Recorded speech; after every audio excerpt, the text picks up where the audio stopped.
Good morning, and welcome to Satya Live. I'm Reverend Dr. Ali Benjamin, and it is my great honor and pleasure to be here today. Every Sunday, we come on and share our message of life is good.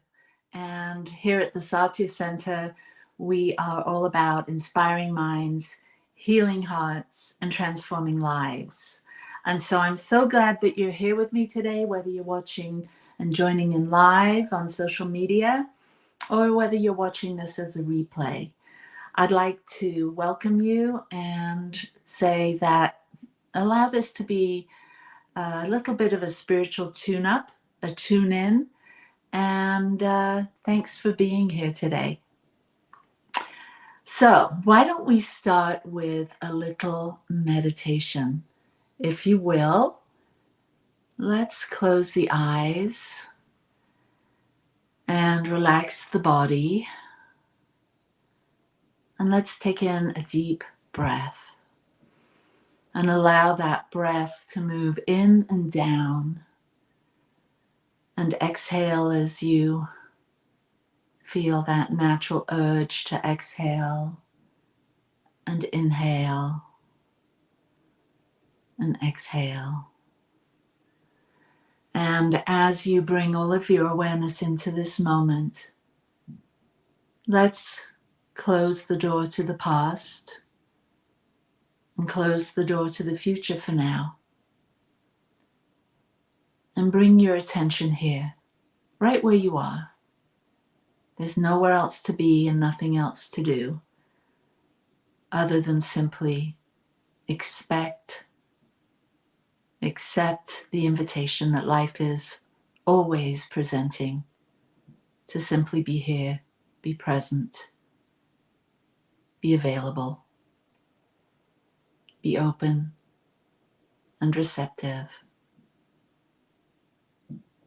And so as you breathe and relax and center yourself and ground yourself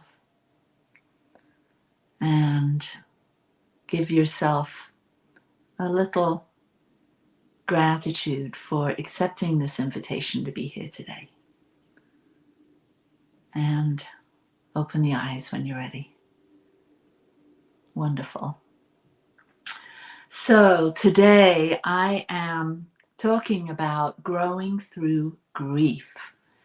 And grief is something that we all experience throughout our life. And we all experience little losses and big major losses, changes in our lives, and all of those things, all of those losses and the traumas from the past and the little traumas that happen throughout our life can really impact us and give us this opportunity to feel grief.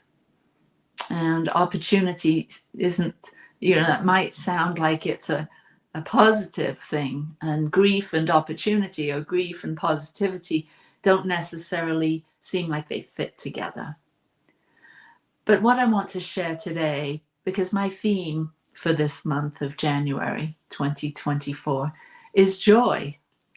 And for me, because I'm always looking at the contrasts, the opposites, the yin and the yang, I know that joy comes, grief comes with joy, and joy comes with grief. We can't separate the two. And really, grief is evidence of love, that we've loved, that we've enjoyed something or someone. And when that something or that someone is no longer here, no longer present in our lives, then we feel a gap or a loss, a grief. And for those of us that have lost loved ones, we can be in bereavement, deep grief that comes when we've lost someone really special to us. But growing through grief is something that we can do no matter what. It may take some time, because I know, as many of us have experienced grief, we know that there are many stages or phases or states of grief that we experience when we've had a loss, especially when we've lost someone dear to us. We can profoundly feel these stages of grief: denial, anger, depression, bargaining, acceptance. And then the final stage of grief, which the grief expert and counselor David Kessler talks about in one of his books, and that is finding meaning. And that's what I want to share today. It's how to find meaning after some time with processing thoughts and feelings in these stages and states of grief. How can we come to a place where we can feel a bit more confident moving forward and having our life come more alive? Because when we're in those stages of grief, when we're in those first stages of denial, I can't believe this has happened. And for me, I think just before that denial, and I'm reflecting back on losing my son Adam. I'm reflecting back to the time when my youngest son Chris was diagnosed with a terminal illness. You know, these kinds of big losses that so many of us, especially as we age, we experience more and more of these big losses. Someone becomes ill, someone makes their transition, and we are thrown into this new deep experience of grief. And for me, what came before the denial was shock. This otherworldly feeling, experience of everything has changed. I don't know how to move forward. I don't even know who I am. I don't know this new story that is unfolding in my life, and I don't know how to be. And there's a sense of shock with how to make that adjustment back into your everyday life. It becomes so painful, but yet unavoidable, that this feeling of shock, this experience of shock, can overwhelm us, and it affects everything we do. It affects our relationships, it affects our energy, our health, and everything. So when we're in that first experience of shock, we need help. We need to talk to someone. We need to, maybe if we can't even talk, we just need to find people that can be with us. And then there's that denial stage where we can't quite believe what's happened. And by the way, these stages don't always happen in a linear fashion like this. They can be jumbled up and all over the place. But I'm sharing them from the teachings of David Kessler and Elizabeth Kubler-Ross, who really brought these 5 stages of loss to those that were nearing the end of their life, to be a counselor and to help them. And so I'm leaning on this wisdom. And so there's this denial stage that for me was preceded by shock. And then there's that denial stage. You can't believe it's happening. And this doesn't have to be with the loss of a loved one. It could be a loss of a job. It could be the diagnosis. It could be a bankruptcy. It could be moving to a new house, a new country. There are a lot of losses that we experience throughout our lives. And so, bring to mind some of these experiences that you've had and see if these stages of grief can't bring you a sense of clarity, because that's what this has done for me. It's brought me an exquisite sense of clarity, meaning, and purpose.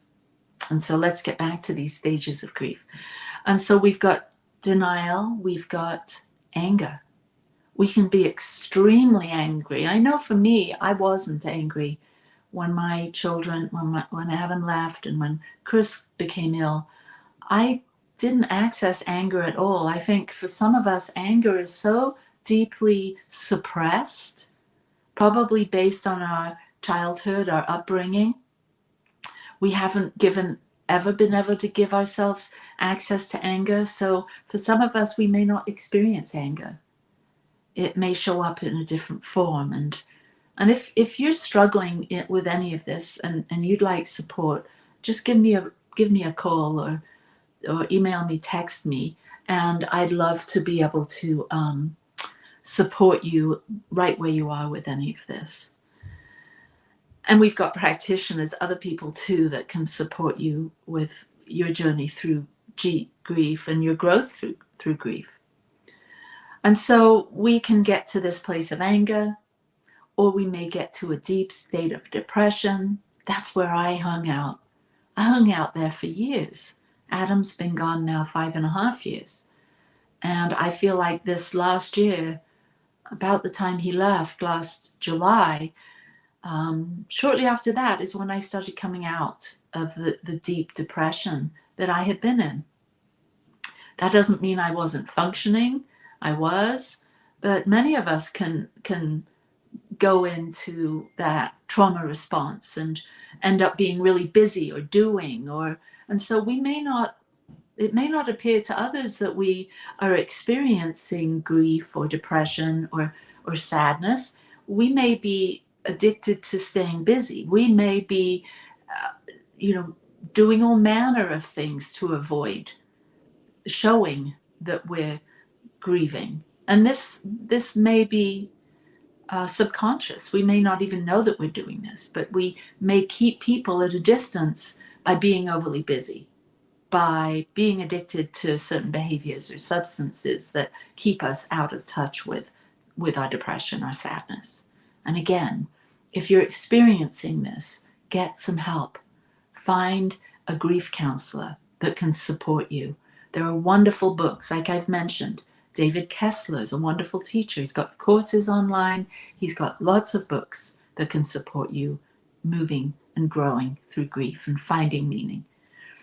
And so depression, sadness, waves, ups and downs, there's always a flow to these kinds of emotions and feelings. And then there can be a moment or a chapter of acceptance. It's when we come to that place of going, yeah, this really happened. This happened to me. This happened in our family.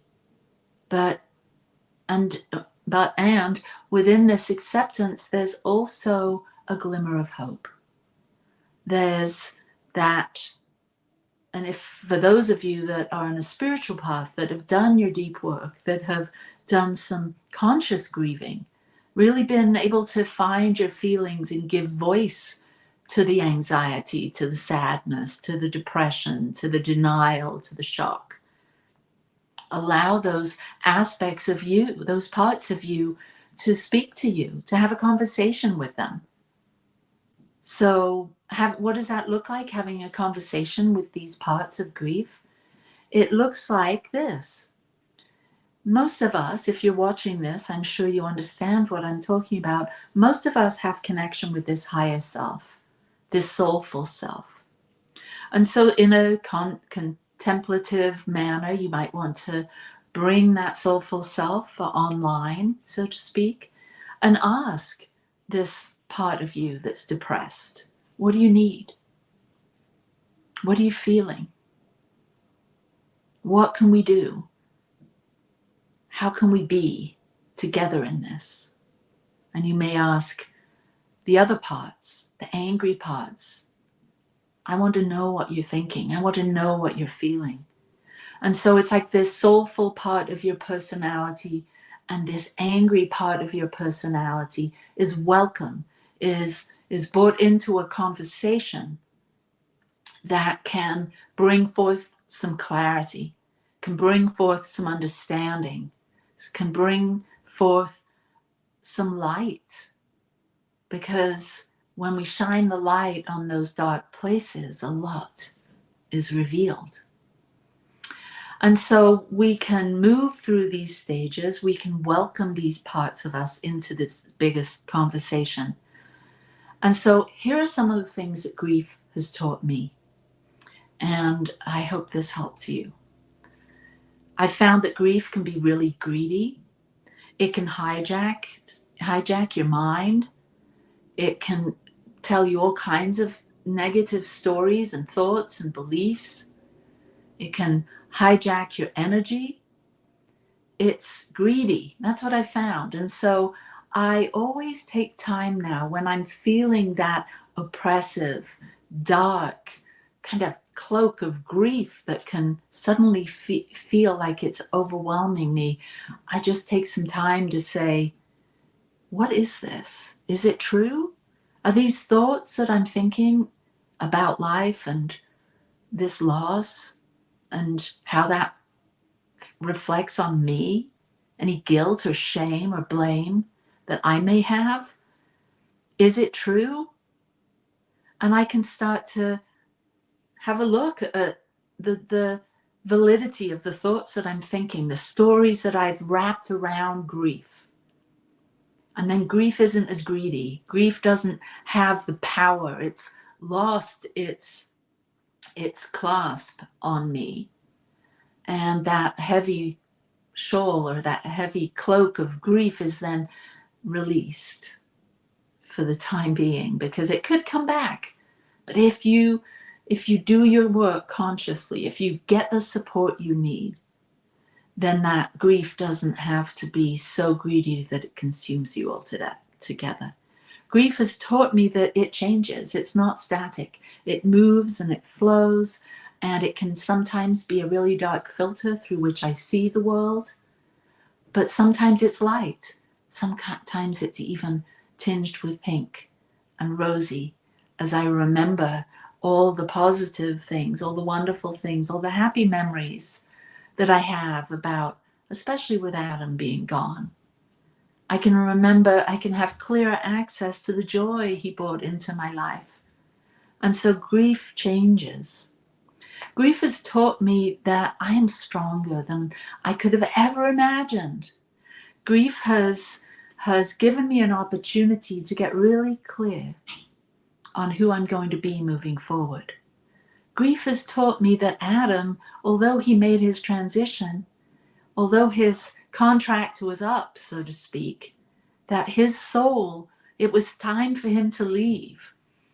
And so he's still here. I see signs. I see evidence. And I'm going to be talking about this tomorrow on my podcast, Growing Edge Live, with a grief expert, Dr. James Mellon. He also lost a daughter in 2018. So we're going to have a really deep and juicy conversation about grief and 5 questions that can really transform your life and bring deeper meaning into your life, especially when you've been challenged with a big significant loss or even the small losses and transitions. So join me tomorrow at 10 a.m. Mountain Time. Anyway, infomercial over. Grief has something to say.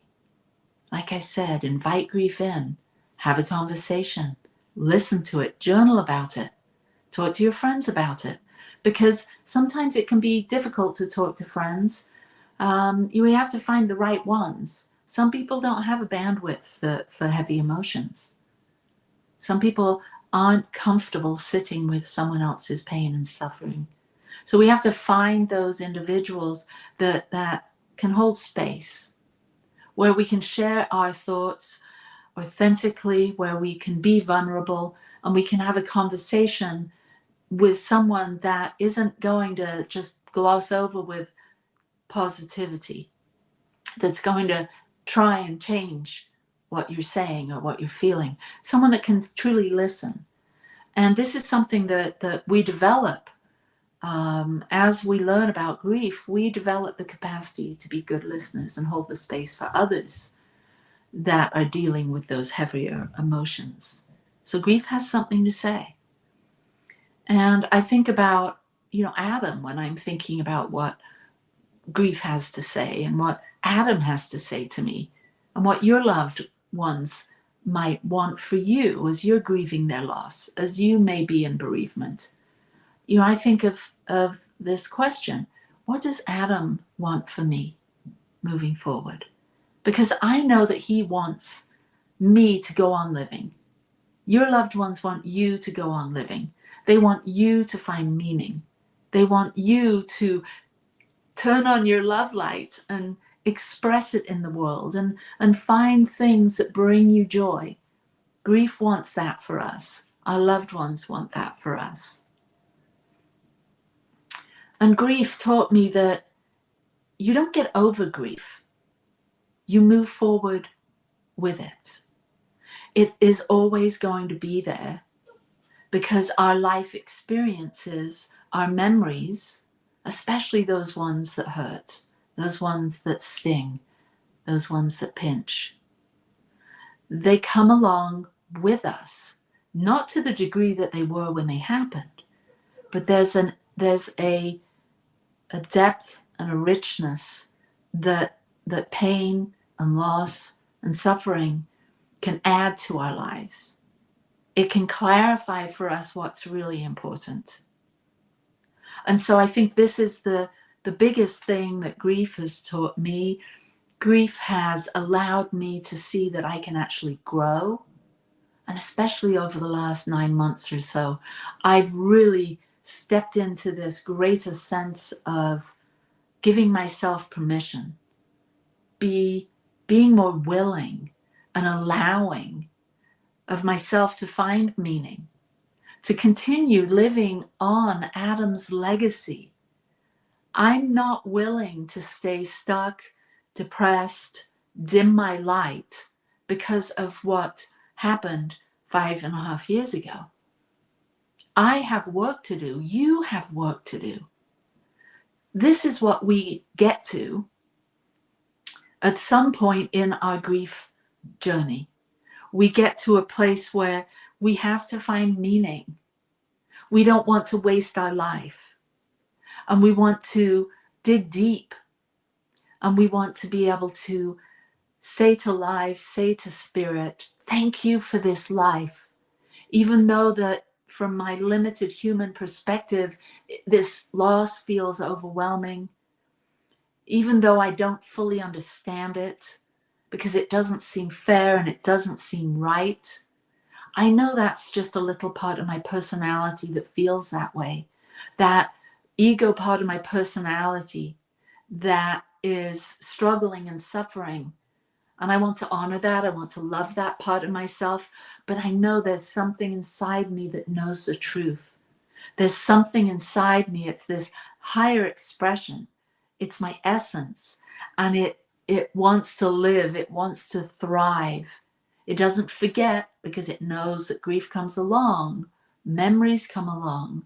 The love that was there in those, from the moment I gave birth to Adam to the moment he departed, that love never ends, because that's what's the only thing that's really here. It's love. And so grief clarifies that love is the only thing that really matters. So I ask you, beyond your denial, beyond your shock, your anger, your depression, what are you going to do with your life, with your energy, with your thinking, with your time? What are you going to be moving forward? How are you going to bring more of yourself, your authentic self, that part of you that's been polished clean? And that's something that grief does. Just like we see in the river rocks, a rock in over time, maybe decades, millennia possibly, a rock in a stream or a river will become tumbled, and those rough edges will be rubbed smooth by the passage of time and the energy and the flow of the water and the rocks bumping up against each other, and those rough edges become worn down and smooth. And that's what happens to us over the course of our lifetime as we allow the experiences of life, the losses, the traumas, the disappointments, All of that, rub some of those rough edges off, and then what emerges is you, brilliant and beautiful, showing up as more smooth and polished and ready to step onto the stage of life with more intention, more attention, more love, more compassion, more empathy for those around us. And we get to do this as never before. This message maybe could be the catalyst for you to come out of that shell of grief and start to ask yourself, why am I here? What's my purpose? What am I going to channel through my life and bring forth in the world that's going to touch hearts, that's going to positively impact my family? How am I going to grow through grief and bring a spark of joy as never before? So, my friends, wherever you are on your journey, and if you've had the journey with grief, which you probably have, let's say a little prayer together to bring us into this warm embrace, this healing vibration, as we activate love right here and now. Closing your outer eyes, taking a deep breath, and coming into alignment with the truth. Only love and beauty. And so as we accept this truth, that we are powerful beyond imagination, we bring the love that we experienced from any of the people that we've lost, and we bring it center stage in our life, and we walk together, hand in hand, down the road of life, finding meaning and purpose through all that we are and all that we do. We're in this together. We're in this wonderful, interwoven, beautiful tapestry of life. And as we wrap this tapestry of life around us, we feel the warm embrace of spirit that says, yes, yes, you can. Now's the time. All is well in the world. And as we surrender to the flow of life, let us give thanks for the blessings that came through all of the challenges that we've experienced. And let us challenge ourselves to cherish ourselves every step of the way. So thank you, my friends. We so appreciate you here at Satya. And if you would like to support this ministry, give wings to our mission and vision to inspire minds, to heal hearts, and to transform lives, you can go to our website, satyalive.org, or you can Venmo or PayPal Satya Center. But more importantly, like us, follow us, subscribe to us on YouTube. Peace and blessings to you. Thanks for loving us and following us. We're in this together, and we couldn't do this without you. So, mwah, love and peace and blessings to you. See you next Sunday, and see you tomorrow for Growing Edge Live.